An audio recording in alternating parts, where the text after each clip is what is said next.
rhythm for y'all to listen. I'm never quitting on my mission. I'ma roll with what I'm giving. Got some ambition, this new edition, filling positions. Looking at the void in myself and feeling what's missing. Better watch the way you going, better go in the right direction. In the moment you stressing, but you gon' be counting blessings. And I know that for certain. Keep on working, open curtains, haters swerving, cause they ain't ready for your final version. Whoa. I'm never gonna give up, fall down, I just gotta get up, yeah. Cause this is my road. You're listening to the Tom Ficklin Show on WNHHLP 103.5 FM, your home for community radio. Good morning, everyone, and good morning, Harry. That melodious voice you heard is our station manager, and I say this every show, not to be redundant, but just to kind of emphasize the fact that teamwork is dream work, that we can only get something done with collaboration and cooperation and sincere feelings, warm feelings for one another. So I told Harry just before we went on air that I loved him, and it's fascinating that people will say, well, a guy should not tell. Well, guys don't normally say that to other guys, but I think the emotions are really important these days, particularly as we enter the holiday season. So I just wanted to kind of share the love for Harry, as well as for the universe, for that matter, and also for my guests. Today, we have Dr. Sylvia Nzuki. Dr. Silvio Nzuki is the professor of medicine at the Yale University School of Medicine. Reverend Clay cannot be with us because of, you might have seen his name mentioned, but because of his pastoral duties. So we have Reverend Eldon Morrison is with us, pastor of Shaw Temple AME Zion Church in Spearmont, Georgia, and he's a cultural ambassador to the Yale Clinical Research Program. Some of you may recognize the name Reverend Eldon Morrison. He graced us here in New Haven for a number of years. Reverend Morrison, how long were you pastoring here at Varick? It's about 10 years almost a decade. Yeah. He still is very much with us. And Reverend Leroy Odinga Perry is with us from St. Stephen's AME Zion Church in Branford, Connecticut, which is just outside of New Haven. I mentioned the locations, not to say that it's very important, but we're a universal kind of show. People will hear this information that we're about to bestow worldwide, and it's just so important. But if you're in the Georgia area near Spearmont, Reverend Morrison, locate Spearmont for us. Is it how far is it from Atlanta, or what city is it near? It is in the Atlanta metro area. It is right outside of Atlanta. In fact, it is the home of the Braves Stadium right here. So We're just about 10, 15 minutes from the city. And it dawned to me that I've decimated the name. It's Spima, correct? Smyrna. Okay, my mind makes me so. And Branford is just outside of New Haven. And Dr. Nzuki, where's home for you? Well, right now I live in Stratford, Connecticut, just down the road from New Haven, but I'm born and raised in the Bronx, New York. All right, so East Coast person. And we're going to talk about diabetes in the African American community. That might sound like a redundant theme. You might have heard the word diabetes. Certainly, if you haven't heard the word, or you know that it's impacted someone in your life, your family, your networking. But I'm just convinced, Dr. Nzuki, as well as Reverend Morrison and Odinga, that this issue, we just can't talk about this enough, but we can also act on this enough. So this show is about acting on how do we kind of limit or decrease, or just, if not prevent, just diminish to some degree, really the nefarious impact of diabetes on our community. I might go into some stats later, but Dr. Silvio will certainly share those. But let's talk about this condition, Dr. Nzuki. Can you tell us what diabetes is? People have these folklore terms. But let's get down to the actual medical definition. So it's pretty simple. It means that your blood sugar, the amount of sugar in your bloodstream, what we call in medicine glucose, is too high. Normal glucose should be in the 80s, 90s, maybe low 100s. But once it gets over 126, it's an odd threshold, but there's a reason for that, depending related to the WHO criteria. But it's 126 or higher. Once you achieve that rate, that level, fasting, then you're felt to have diabetes. And the folks share with me some of the statistics and the demographics and the numbers, and it still just continues to astound me that is it true that approximately 88 million American adults, I mean, like 1 in 3, have pre-diabetes? Pre-diabetes. So those numbers I said before, 126 being the threshold, the glucose level that makes you have diabetes. There is often years of pre-diabetes, and that would be a fasting glucose somewhere between 100 and 125. So when we wake up in the morning, ideally we should have a blood sugar under 100. It's a little lower in women than in men, but under 100 is what's considered absolutely normal.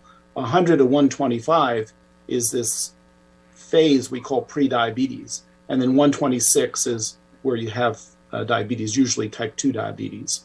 And I think the important message is that you don't go from normal to diabetes, on Tuesday. It's a long process.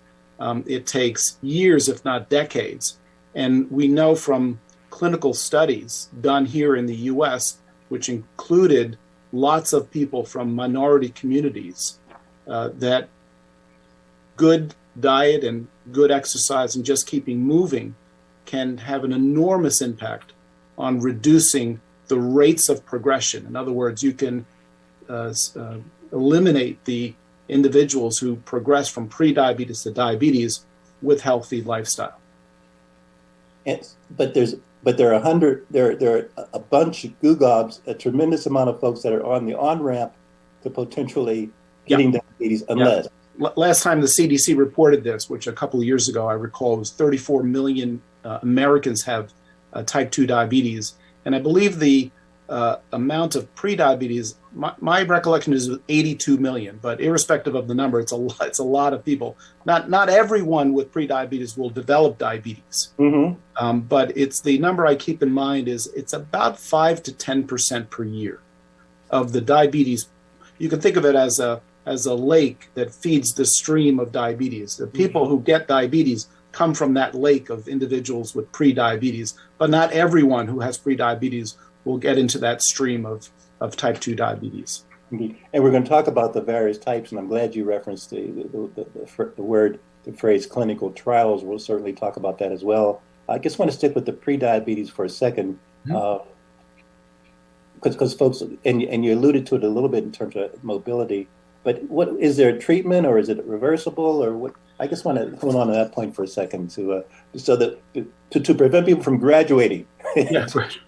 Yeah, so there's no approved treatment in terms of medication. I actually don't consider it a disease. I may be in the minority in the medical community. I don't like to think of prediabetes as a disease. There is this medicalization in the U.S. I think of it as a risk factor. Diabetes is the disease. Prediabetes, I think of as a major risk factor, and the progression to type 2 diabetes can be decreased through healthy lifestyle. So that we know, it's a 60%. It's a huge, we rarely see numbers that large in medicine, 60% risk reduction by healthy lifestyle.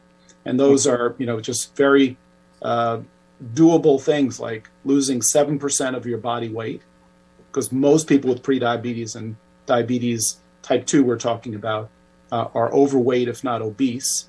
So 7% reduction in body weight, which is not a crazy goal, right? If you're about 200 pounds, it's losing 14 pounds. It's doable. It's not like we're saying you got to lose 50 pounds. So 7% body weight loss. Being active, so doing exercise during the course of the day, about 150 minutes per week, which is like a half hour, 5 days a week. If you find something that is 15 minutes away from your home, you walk there and you got to get back, right? So that's 30 minutes. These are simple messages. And also eating healthy, reducing concentrated sweets and high-fat diet. Those three elements will prevent type 2 diabetes. 60%, which is an impressive number, but it's even more impressive when you look at studies that say, okay, these were individuals with prediabetes that were recommended these interventions, right? Diet, exercise, eating healthy, losing weight. If you actually look at the people who were successful in achieving those goals, those who did lose 7%, those who did exercise 150 minutes per week, those that did eat healthy, the risk reduction from progression of prediabetes to diabetes was more than 90%. So, more than 90% to me is like you've frozen the metabolism in prediabetes. Some actually revert back to normal, not even prediabetes, normal glucose tolerance. But you can actually absolutely prevent the development of diabetes if you are successful in achieving those lifestyle goals. I think those are important messages. Boy, and with the holiday season and the climate up here in the Northeast, and so getting out is just something to really be aware of. Reverend Perry and Reverend Morrison, let me kind of bring you in for a second in terms of, before we go to the type 1, type 2 and research, et cetera, but I want to stick on the pre-diabetes just for a second, because this prevention, this early intervention, if you will, lifestyle kind of change, I think it's really important to hone on. You guys have a congregation, you work with people, you see people, you're in the milieu, so to speak. Health checkups and encouraging people to kind of be involved and taking charge of their life.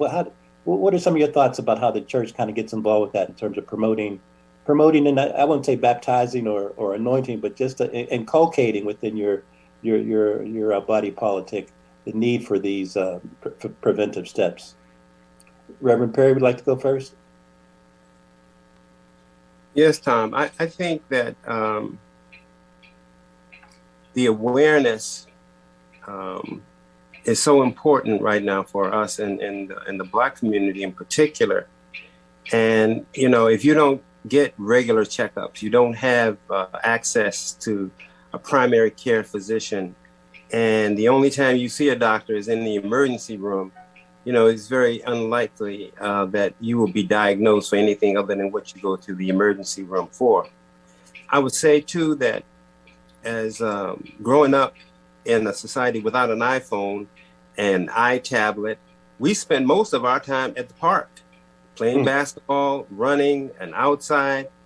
And you didn't see the kind of obesity that we see now in our community. So, and even in the school, it was required that you had physical education.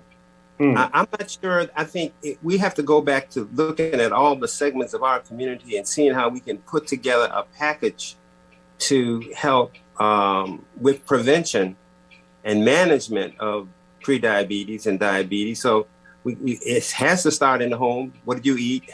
Fast food restaurants and all that. It has to be a mindset, as well as in the school and in the church and in our communities. We have to work together to put together a plan and bring out the awareness of how diabetes can be managed and maybe even prevented. That's one thing we haven't done because we're working on so many different fronts. Like when you're just trying to live from day to day and, you're going from program to program, it's very hard to focus on your health. So what YCCI has done is that we have this program called Help Us Discover. And so your program and our newsletter and with our church bulletins and announcements, community partners, I think we can make a dent in this. And I'm so glad that we're able to be on your show today to draw attention to it. And I want to thank you, Dr. Nsuke, for being here with us today. Absolutely. Absolutely. Reverend Morrison, please share. Yes.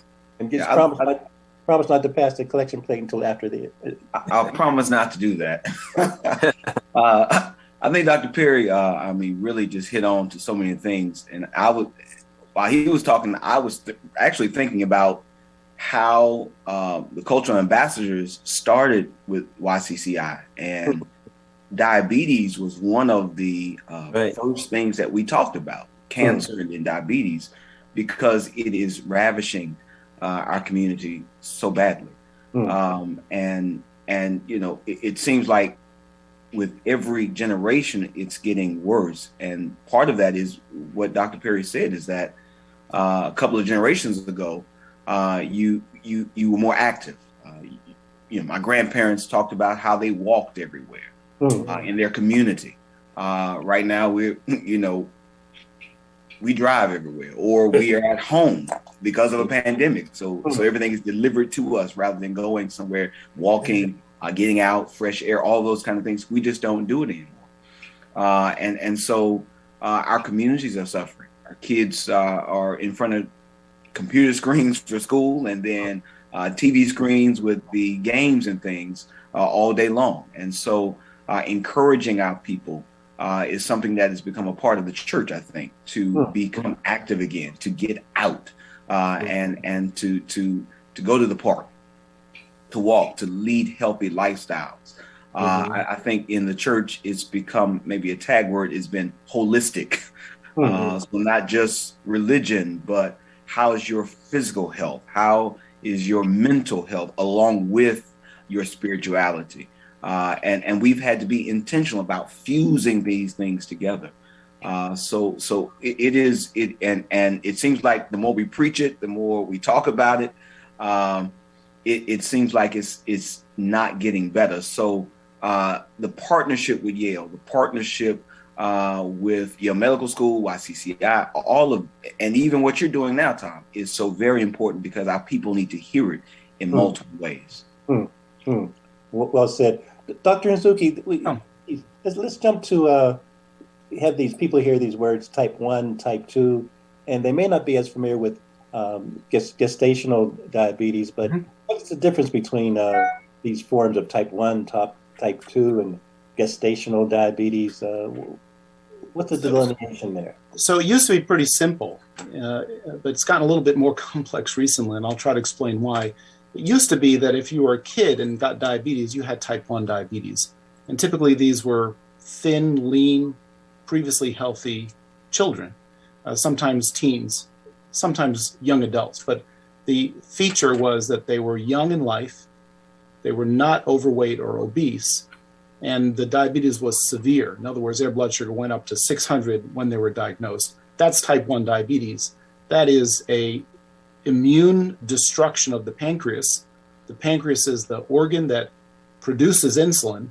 And when you attack the parts of the pancreas that make insulin through the immune system, you can't utilize glucose and you need insulin injections. There's only one treatment for type 1 diabetes. Unfortunately, it's insulin injections and several times per day or use of an insulin pump.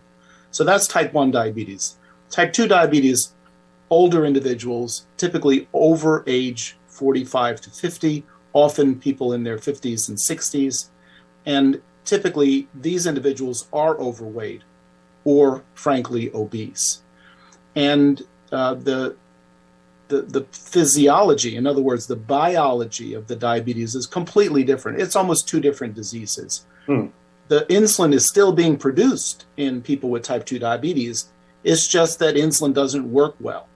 So we use the term insulin resistance. I mean, lots of the research that was done on insulin resistance in the 1980s and 1990s was actually here at Yale, where we determined exactly how insulin resistance developed and how obesity led to insulin resistance and how insulin resistance led to diabetes. But it's I like the analogy of hearing when I talk to patients about insulin resistance, because if you have a friend or a family member who's hard of hearing, you can communicate with that individual. You just have to raise your voice, right? You have to shout a little bit.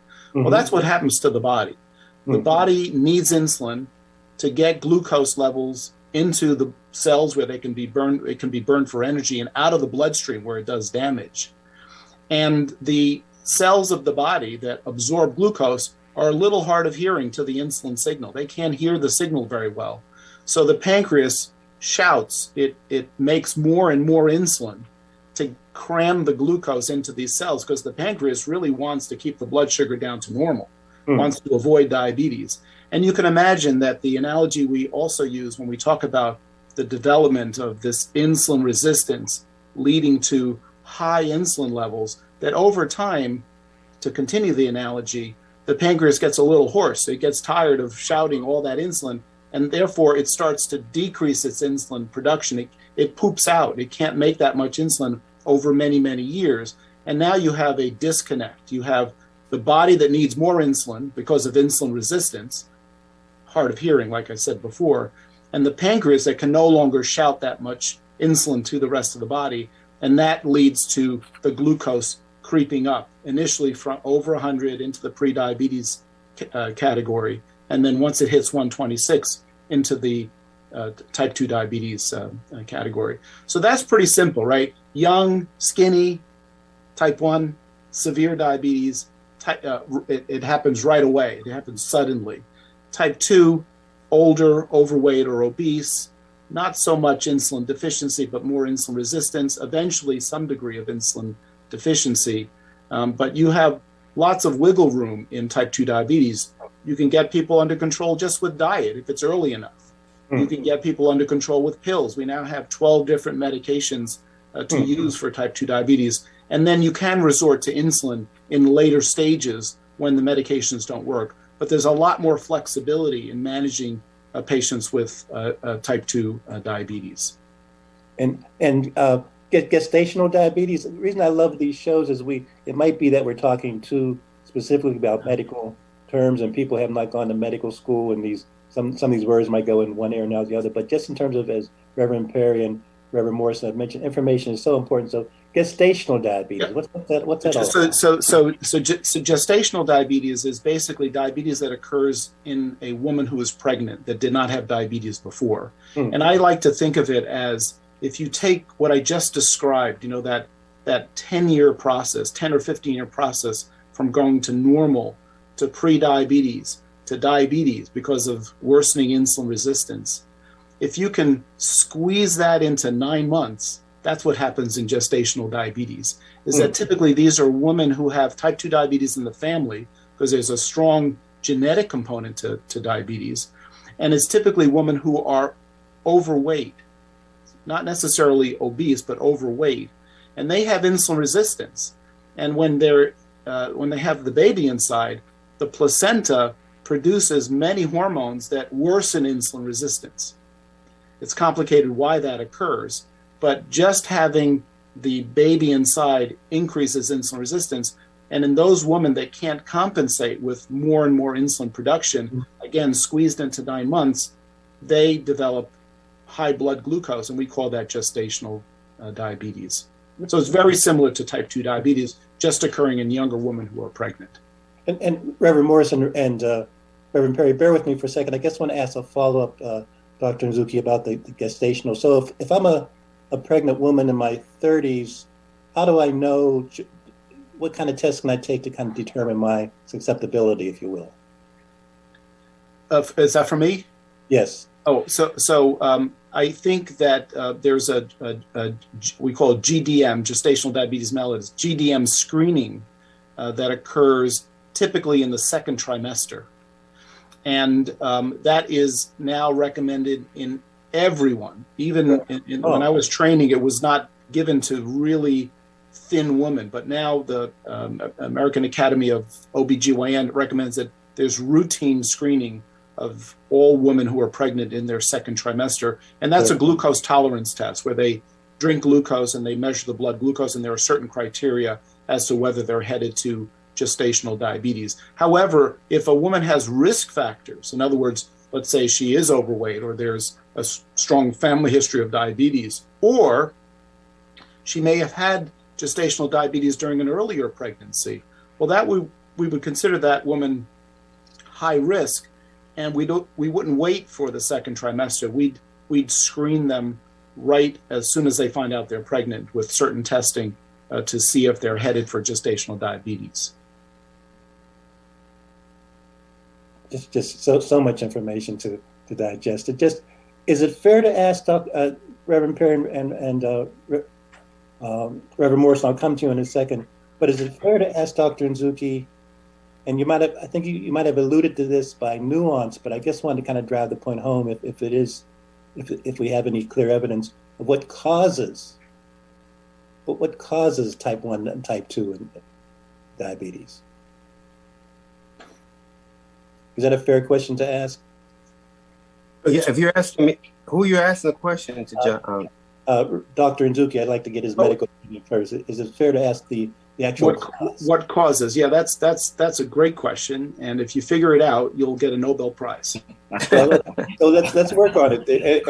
And some money comes along with the prize. And And sometimes you get the Nobel Prize to a few people, so this could be the four of us to kind of help with that collection plate at the end. It really, the answer is really in the biology that I described. So it is insulin resistance that starts the process in motion. So the question now is, why do people develop insulin resistance? And one of the major contributors to insulin resistance is body weight. So as your body mass index, the BMI, which is basically your weight for your height, as your BMI increases, you get more insulin resistant. Unfortunately, as we age, sorry to say, we all get a little bit insulin resistant. Now, some of that may be because we're less active, but some of that may be built into the biology of aging as well. And there is a very strong genetic component to insulin resistance. So if you take people who are not overweight, but they have a family history of type 2 diabetes, and these studies were done by my colleague here at Yale, Jerry Schulman, in the 1990s, that if you test these individuals for insulin resistance, guess what? Even before they get overweight, they have insulin resistance. So there's a genetic component, and I think that's really important when we're talking about diabetes in minority communities. It's higher in Black and brown individuals in our society. I mean, that's a very complicated statement. I mean, there are nutritional issues, access to medical care, but also there's a strong genetic component. We see that in other parts of the world as well. For instance, in India, diabetes is a huge problem, even though if you look at the average body build of somebody in India, they're actually not necessarily overweight. They're certainly not obese. So there are genetic factors that predict and weight factors that predict who gets insulin resistance. And then the magic question, the one that will really get you the Nobel Prize, is why do some people have insulin resistance and are able to produce more and more insulin for their whole lives? They're able to sustain those high insulin levels to keep the glucose levels down. And there are some people that their pancreas just falls to pieces. They just can't keep making that insulin. That's the real question, is what is not necessarily what leads to insulin resistance, but what leads to the insulin deficiency that predicts who develops hyperglycemia. And let's dig in just a little more, because I'm just really enthralled. I feel like I'm somewhat at a grand round, but again, the grand rounds are very, very informative. So, Doctor, in terms of symptoms, if someone's listening, will listen to the audio version or see the Facebook Live page, are there any symptoms of type 1 and type 2 in gestational? Well, gestational usually not, because that is because we're picking that up early in the second trimester before it becomes full-fledged in the third trimester. Type 1 diabetes, it happens so suddenly that patients, individuals can go from feeling totally fine to feeling terrible over the course of several days. But the cardinal symptoms of diabetes would be increased urination, increased thirst, because as the blood sugar gets high, particularly if it gets into the 200, 300, 400s, there is you urinate out the glucose. The body tries to get rid of the glucose, and that brings water with it. So you lose, you get dehydrated, and you're thirsty. Blurred vision, because the changes in glucose can change the shape of the lens in your eye, so you get blurred vision. Fatigue, obviously, because you're not being able to utilize to burn the glucose, the blood sugar for energy. So those are the main ones: increased urination, increased thirst, fatigue, blurred vision. But the important point is that that's at late stages. Your blood sugar is already well into the 200s when that occurs. We need to diagnose diabetes at a very early stage. Once you're over 126, actually, I'd like to diagnose this in pre-diabetes, so you never get to diabetes.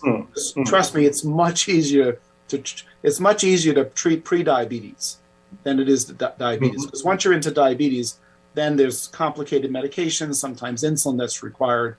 And I would love for people not to develop diabetes and just work on their healthy lifestyle and stay in that pre-diabetes category. Excellent. No need to graduate to that downslope team. Stay on the healthy team. Right. Reverend Perry and Reverend Morrison, I mean, you guys have been, and forgive my informality, but because I know you and the combined years that both of you have been involved in the vineyard of the health and people's spiritual health, body health, physical health, just community health, that those combined years would be roughly about 40 or 45 years for you, Reverend Perry, and 35 for Reverend Morrison. So when I talk about you being leaders of the African American community in various communities in Waterbury and Brantford and New Haven, and Reverend Morrison, where did you pastor before you came to New Haven? In South Carolina. South Carolina, now by Georgia. But what are some of your concerns when it comes to this impact of diabetes of those you serve and those you have served? Reverend Morrison, let me start with you. Yeah. Tom, as Dr. Nzuki was speaking, especially kind of talking to, I guess, the causes of diabetes and what might win a Nobel Peace Prize, I was, really thinking and almost in my mind grieving, because I think so much of the issues in our communities could be prevented if we had access to quality health care. And it's not that people don't want to be healthy and live healthy lifestyles, it's they can't afford it or they don't have knowledge of it. And a lot, just prenatal screening and all of those things. But I think about the number of mothers and families that I've had to deal with in ministry who either said they didn't know they were pregnant or did not have access to prenatal care. And this is, over the last 20 some odd years. So it's not, years ago, it's now. I think about diabetes and how it affects us culturally. In growing up, I just heard it was sugar. It had sugar. So it was almost done in a positive way, or at least there was some type of positive connotation to it. It was just you had a touch of sugar. And even in the movies, Soul Food was one of the movies I thought about. It was the grandmother who tried to cover it up and continued to eat the diet and things that we've normally had. The church is the backbone of our communities, and the church has sort of helped in this, but also hurt in this, because we kind of make it okay to eat these rich foods because we do this and we celebrate it in the church quite often. So I think we've got to be intentional, and I know Reverend Perry and I have been both personally, but also in our churches, preaching and by example of healthy lifestyles and eating healthy and taking time to take care of your health. And so I think those are things that we have to continue to do. And I just was thinking about this as Dr. Nzuki was talking. Reverend Perry?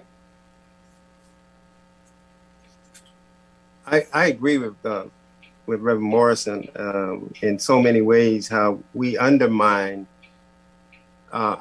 within our community some of the health challenges that are there. I pastored in Harlem for 25 years, and people were more concerned about gangs, drugs, and violence than they were about issues of health and eating correctly or going to the doctor. You only went to the doctor if you were shot. You'd go to Harlem Hospital, or if you had some other thing, you would go to Columbia Presbyterian. They knew where to take you. The EMS drivers knew where to take you depending on what you went there for. But I'm also looking at the fact that 20 years ago, when I was living as a child in Waterbury, an average Coca-Cola bottle was like 8 ounces, and it was in a glass bottle. Then they started supersizing, and then became 12 and 16 and 20. And, the amount of intake of sugar has increased almost in everything we do. And so we had this discussion when we were talking in Yale about diabetes, and they were telling us how people were trying to go to sweet and low and less, these artificial sweeteners. And the people who were with us, I think Bob Sherwin and some others, Kevin, said that's the artificial sweeteners are just as bad as the ones when you're pouring the sugar in. So it really has to come to, a better healthy choice. And I think everybody's responsible. I mean, the people who make these sodas and these cookies, and I mean, we're all culpable, and we all must pay the price for what happens to us as a culture. I'm definitely interested in the genetics of this because that's a new field. And I'm not sure in terms of research where we are with that, and if there are some clues at the beginning of the page that we can start to apply early, maybe to new parents, to families that are younger, and start a process now where we can change the curve and the outcomes later. And that's why I think it's so important that education is so important. But being able to reach people, if the pandemic taught us nothing, it taught us that minority people are underrepresented when it comes to healthcare and to health equity. And so somehow we've got to find a way of breaking through that barrier if we're going to make a difference. A lot of this is education. A lot of this is education and just understanding how food gets converted into glucose and what happens in the couple hours after you eat, and how medications for diabetes work, and how the impact of healthy lifestyle, exercise, and also maintaining a healthy body weight. These are just they're simple messages, but I think sometimes we overlook that because we're all interested in medical therapies and the latest and greatest gene therapy, but particularly in the transition from pre-diabetes for diabetes, the most important intervention is diet and exercise. And as I mentioned before, it doesn't have to be extreme. This is not marathon training or losing, having bariatric surgery and losing 100 pounds. It's modest changes that even if you're very overweight, just losing 5-10 pounds can have a benefit in terms of blood glucose. And the other point I wanted to make in listening to the reverends today is the very simple description that I gave before about type 1 and type 2 diabetes, skinny and young and overweight and older, is starting to fall apart. Because number one, people are now figuring out that older folks, people in their 50s, 60s, and 70s, can actually get type 1 diabetes. They used to be labeled as type 2 diabetes, but that immune destruction of the pancreas can actually occur at later ages, not as commonly, but certainly not as frequent as it occurs in younger folks. But even more important is that we're starting to see, tragically, type 2 diabetes, which used to be an old person's disease, in children and teens. This is a dramatic transformation in the epidemiology of diabetes. I'm not a pediatrician, but if you talk to my pediatric diabetes colleagues, they say that in the 1980s and 90s, their clinics only had type 1 diabetes, skinny kids with diabetes. And nowadays, it's actually more common for them to treat children with type 2 diabetes. And this is related to what you talked about in terms of access to quality education about lifestyle, quality food. We talk about food deserts in underserved communities, the processed food, high sugar. I mean, the best thing we can do is to stop drinking soda, particularly the sugared sodas, and switch to club soda, and something with 0 calories in it. We can do an enormous benefit to all communities by decreasing sugared beverage intake. It's like, we call it a low-hanging fruit, that people realize that they look at a bottle of Coca-Cola or 7-Up and say, how can I gain weight from that? There's no fat in that. Well, listen, there's a lot of empty calories in that.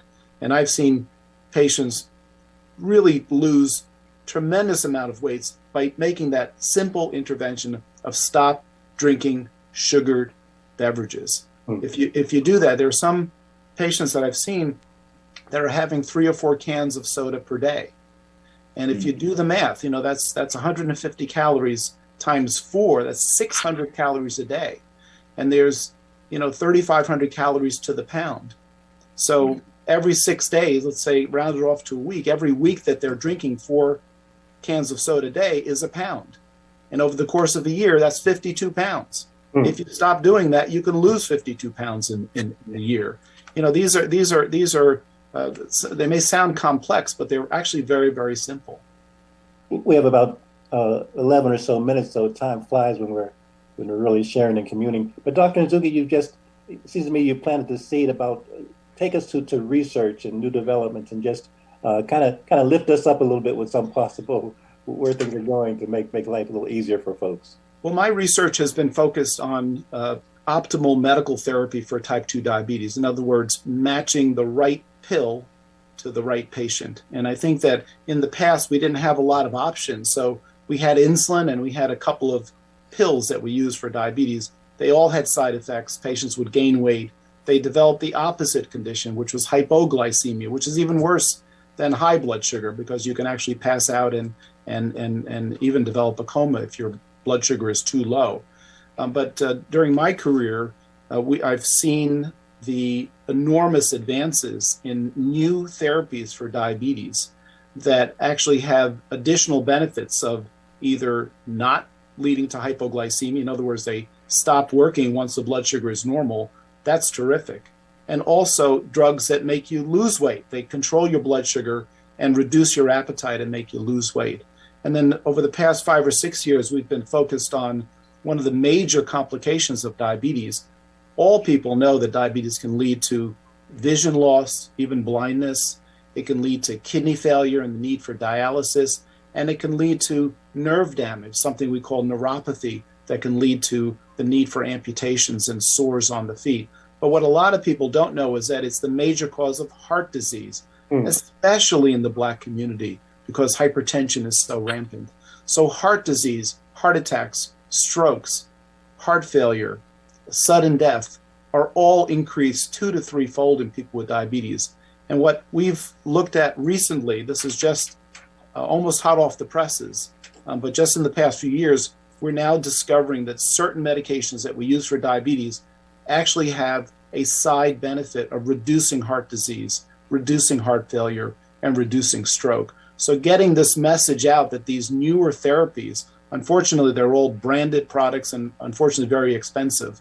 But actually in Connecticut, most of the insurances, including Medicaid insurance, actually do a pretty good job in covering these medications, that you can actually not only control your blood glucose, but reduce your risk for heart disease as well. And Reverend Perry and Reverend Morrison, we have about 10 more minutes. Just in terms of what Dr. Nzuki just referenced, I wonder if you had any responses about the upcoming, please. Yeah, I am. I heard you say, Dr. Nzuki, before that there were 12 medications that you could take before you get to insulin, which is so very important. I was just thinking about the fact that, and I think Dr. Perry and I have discussed this before, is that as ministers, a lot of folk in our congregation will come to us before they go to their doctors or before they go to other persons in the community. And I'm just thinking, the last 21, 22 years of pastoring, I don't think I've ever had a member who I've said, you need to go to your doctor, or I'm going to make sure you get there, who hasn't gone there. Mm-hmm. So the minister is a trusted voice in our community, and the more knowledge that our churches have, the better we're able and capable of speaking to and really kind of turning the tide of this thing. I'm thinking about the amputees, the persons who are on dialysis in our congregations. I've had just in the last year 4 people receive kidneys who are on dialysis in our congregation, and 2 or 3 more that are waiting on it. So this illness leads to others, and it just keeps, it's a ripple tide. Yeah, and the important message, I think, is that some patients are reluctant to go to the doctor because they may recall a family member, maybe a grandmother who had some terrible complication from the diabetes, and nobody wants insulin. I mean, I understand that. Nobody wants insulin. There's a stigma still attached to insulin therapy. Yeah. But I think the really important message is that I use much less insulin than I used to 10 years ago in my patients because of all these other medications. We're actually taking people off of insulin because of these new therapies. There's some new research studies that show new therapies for diabetes can lead to an average loss of 27 pounds. Never seen medications that can do that before. That's the average. So there are people that can lose 30, 40, or even more pounds with these new therapeutics. So that's the important message, is that we now have friendlier medications. It's not, 4 injections of insulin per day. They're pills. Sometimes they're injectables, but they may be given once a week. Most people can do an injection once a week. It hurts less than just doing a finger stick. So I think that's the important message, that we've made lots of progress just in the past 5 or 6 years with new therapies that have side benefits on heart disease and losing weight as well. So that's an important message for everyone. Dr. Zuki, I have a very quick question. There are a lot of people who go onto Amazon and all these sites looking for supplements, stuff like berberine.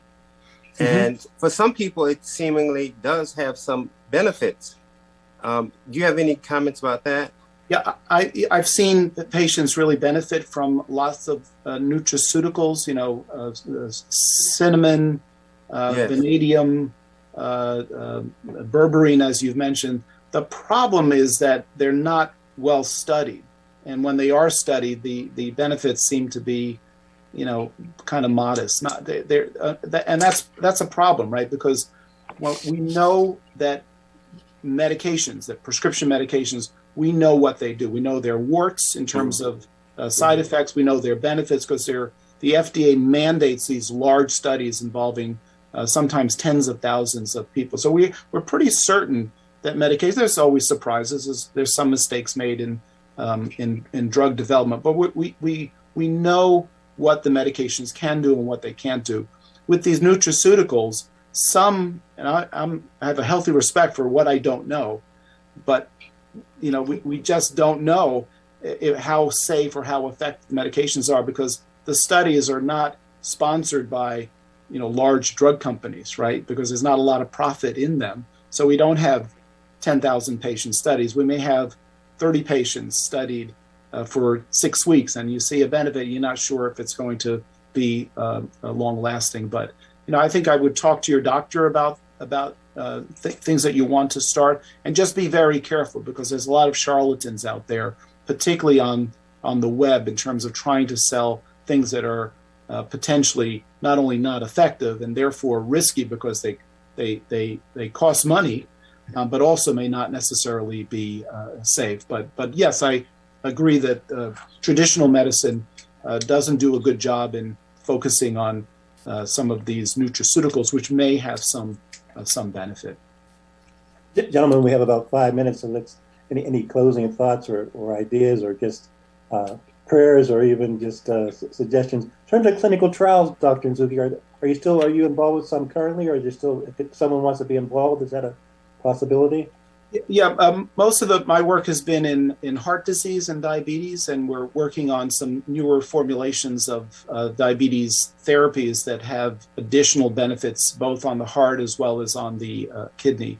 We're also focused on the management of diabetes in the hospital, which is always a great challenge. I'm sure that you have stories of friends or family members that were admitted to the hospital and the diabetes was not well managed, because patients, sometimes when they're sick, their blood glucose goes higher than usual. So that's been a focus area of mine. And I have colleagues here in my section that are studying newer therapies for diabetes, newer therapies for obesity.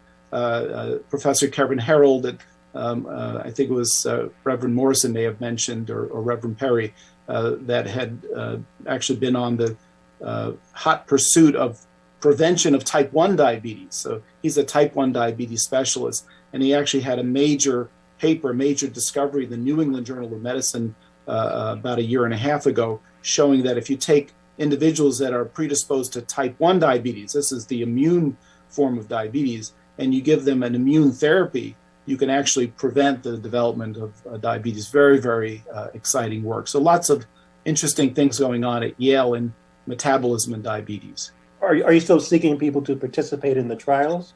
Yes, particularly for obesity trials and some of the type 1 diabetes trials, people with family histories of type 1 diabetes. And so the best way for them to kind of throw their hat in the ring and to join in this cat. Well, the Yale at Yale.edu website, you'll see links to the YCCI, which is the Yale Center for Clinical Investigation, and through that website you can navigate to the proper trial that you might be eligible for. And perhaps Reverend Perry and Reverend Morrison, you might want to talk about the need and the importance of the clinical trials being fair and for justice in the trials, meaning having people participate from all demographics and lifestyles.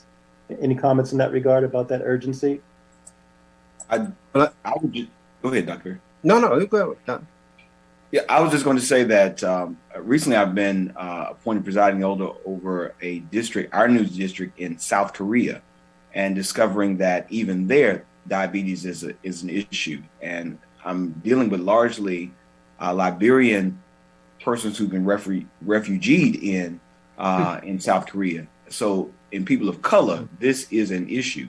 And so I would encourage everybody to enroll in these trials, especially Black and brown people all over the globe, any descent, to really participate in these trials. Reverend Perry, we have about 30 seconds. No, I would simply say that I had a number of patients who lost limbs, toes, legs, and I think I think it's disproportionate because I think that they have not had the access to the medical community that probably could have prevented some of that loss of limbs. Agree. Dr. Nucci, I'll give you the last word. Harry will play the music. So what I do for the show is I maximize all the time I have, and he plays the music, and we're kicked off. But until we hear the melodious tone of my song of the show, I want to give you the last word and really thank you for being a part of this. So for me, it's prevention is key.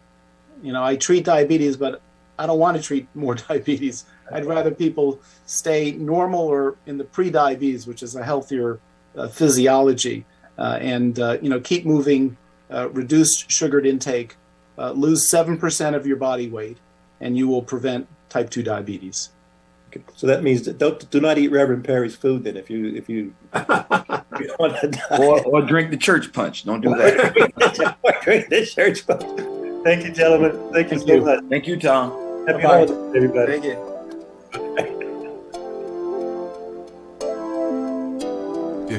As I got another rhyme, another rhythm for y'all to listen. I'm never quitting on my mission. I'ma roll with what I'm giving. Got some ambition, this new edition, filling positions.